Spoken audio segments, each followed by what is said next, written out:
بسم اللہ الرحمن الرحیم الحمد للہ وکفا وسلام علی عبادہ الذین اصطفیٰ محمد واہل بیتہ الطیبین۔ 25 ذیقعدہ ایک بہت ہی اہم دن ہے اور اس کی رات بھی بہت اہم ہے۔ ہمیں اس سے غفلت نہیں کرنی چاہیے اور اس میں جو اعمال ہیں ان کو بجا لائیں تاکہ ہم فضیلتوں اور برکتوں کو حاصل کر سکیں۔ تو 25 ذیقعدہ کے حوالے سے پہلے میں بتا دوں کہ اس دن کو دحوالارض کہا جاتا ہے۔ اس کو دحوالارض کہنے کا وجہ یہ ہے کہ زمین کو 25 ذیقعدہ کو کعبہ کے نیچے سے پھیلانا شروع کیا گیا تھا۔ دحو کے معنی ہے پھیلانے کے۔ لغت میں اس کے دو طرح کے معنی آتے ہیں، پھیلانے کے معنی میں بھی آتا ہے اور پھینکنے کے معنی میں بھی آتا ہے۔ بہرحال یہ دونوں معنی جو ہیں تفسیر نمونہ کے حوالے سے میں بات کروں تو یہ دونوں ہی لازم و ملزوم ہیں، یعنی ایک ہی مطلب کی طرف پلٹتے ہیں، وہ ہے زمین کا پھیلانا۔ تو زمین کو چونکہ پہلے یہ ہے کہ ابتدا میں سطح زمین طوفانی بارشوں سے بھری ہوئی تھی اور اس کے بعد پانی آہستہ آہستہ زمین کے سوراخوں میں چلا گیا اور زمین کی خشکی سامنے آ گئی، یہاں تک کہ موجودہ حالت میں آ گئی۔ اور سورہ نازعات میں بھی خدا فرماتا ہے وَالْأَرْضَ بَعْدَ ذَلِكَ دَحَاهَا، کہ زمین کے پھیلانے کی طرف اس آیت میں اشارہ ہے کہ اس کے بعد زمین کو پھیلا دیا گیا۔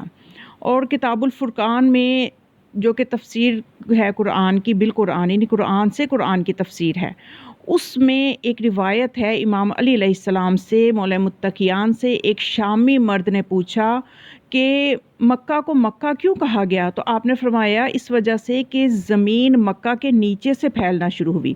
مکہ کے معنی ہے منظم حرکت کرنے کے ہیں، یعنی ایسی حرکت جو تنظیم کے ساتھ ہو، ترتیب کے ساتھ ہو۔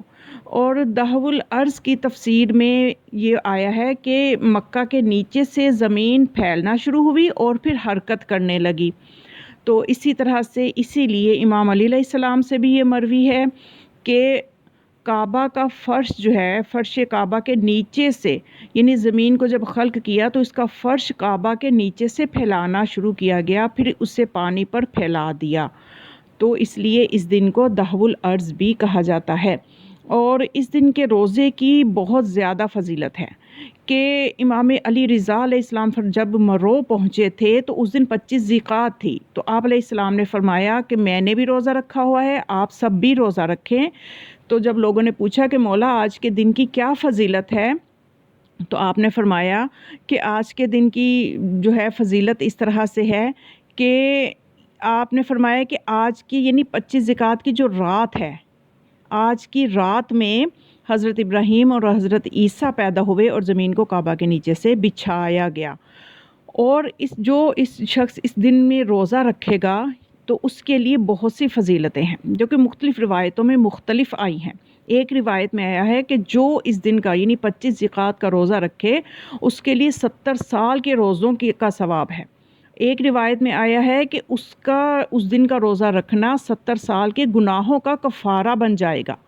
پھر ایک اور روایت میں تاکید کے ساتھ یہ آیا کہ جو شخص اس دن روزہ رکھے اس کی رات میں عبادت کرے، یعنی 25 ذیقعدہ کی رات کو عبادت میں بسر کرے، بیدار رہے عبادت کے لیے، اور دن میں روزہ رکھے تو اس کے لیے 100 سال کی عبادت لکھی جائے گی۔ اور اس سے بھی بڑھ کے ایک بہت ہی خوبصورت روایت میں تو یہاں تک آیا کہ 25 ذیقعدہ کے دن کا روزہ رکھنے والے کے لیے ہر وہ چیز استغفار کرے گی جو زمین و آسمان میں ہے۔ تو یہ خدا کی رحمت والا دن ہے اور رحمت والی رات ہے، اور ہمیں ان دونوں سے جو ہے فائدہ اٹھانا چاہیے۔ اور جب ایک جگہ ہے کہ اس دن ظہر کے قریب غسل کرے اور 2 رکعت نماز پڑھے۔ اس نماز کے بہت سے فضائل ہیں اور بہت ہی آسان نماز ہے۔ دیکھیے یہ کچھ دن اللہ ایسے رکھتا ہے اپنے بندوں کے لیے کہ وہ چاہتا ہے کہ اس کے بندے اس دن کی برکتوں سے فیض یاب ہوں اور کم محنت کے ساتھ زیادہ کمائیں۔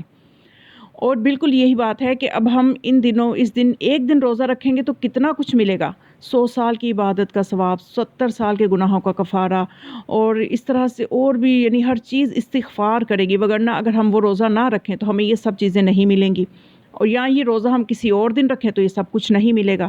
تو یہ ایک مخصوص دنوں کی مخصوص برکتیں ہوتی ہیں جو اللہ چاہتا ہے کہ میرے بندے ان برکتوں کو حاصل کر لیں اور میرا قرب پا لیں۔ تو بہت ہی آسان 2 رکعت نماز ہے، جس کو ظہر کے قریب غسل کرے۔ غسل کرتی ہوں 25 ذیقعدہ کے دن کا قربتاً الی اللہ، اس نیت سے غسل کر لیں اور اس کے بعد وضو کریں اور اس کے بعد نماز پڑھیں۔ پڑھتی ہوں 2 رکعت نماز دحوالارض کے دن کی قربتاً اللہ، یا 25 ذیقعدہ کے دن کی 2 رکعت نماز پڑھتی ہوں قربتاً اللہ۔ 2 رکعت نماز پڑھنی ہے جیسے صبح کی نماز کی طرح، بس فرق یہ ہے کہ دونوں رکعتوں میں سورہ الحمد کے بعد 5 مرتبہ سورہ شمس پڑھنی ہے، 5 مرتبہ پہلی رکعت میں، 5 مرتبہ دوسری رکعت میں، اور جب نماز کا تشہد اور سلام سے فارغ ہو جائیں تو لا حول ولا قوت الا باللہ العلی العظیم کہنا ہے، اور اس کے بعد یہ چھوٹی سی دعا ہے جو آپ کو سکرین پہ بھی نظر آئے گی، اس کو پڑھنا ہے۔ یا مقیل الاسراتی اقلنی اسرتی، یا مجیب الدعواتی اجیب دعوتی، یا سامع الاصوات اسمع صوتی ورحمنی وتجاوز عن سیئاتی وما عندی یا ذا الجلال والاکرام۔ یہ دعا پڑھنی ہے، تو اس نماز کی بہت سی برکتیں ہیں جو پڑھنے والے کو ملیں گی۔ اس کے علاوہ اگر آپ مزید خدا کا قرب پانا چاہیں، اس کو راضی کرنا چاہیں آج کے دن میں، تو بہت آسان ہے اللہ کو راضی کرنا۔ تو مفاتیح الجنان میں ایک دعا ہے، اللہم داعی الکعبہ کے الفاظ سے وہ شروع ہوتی ہے، وہ دعا بھی پڑھیں۔ بہرحال اس شب و روز میں عبادت میں مصروف رہیں، روزہ رکھیں، نماز پڑھیں، استغفار کریں، کثرت سے درود پڑھیں، تو ہم اس دن کی برکتوں سے فیض یاب ہو سکتے ہیں۔ خداوند متعال ہمیں ان دنوں کی برکتوں کو حاصل کرنے کی توفیق عطا فرمائے اور ہمارے اعمال کو قبول فرمائے۔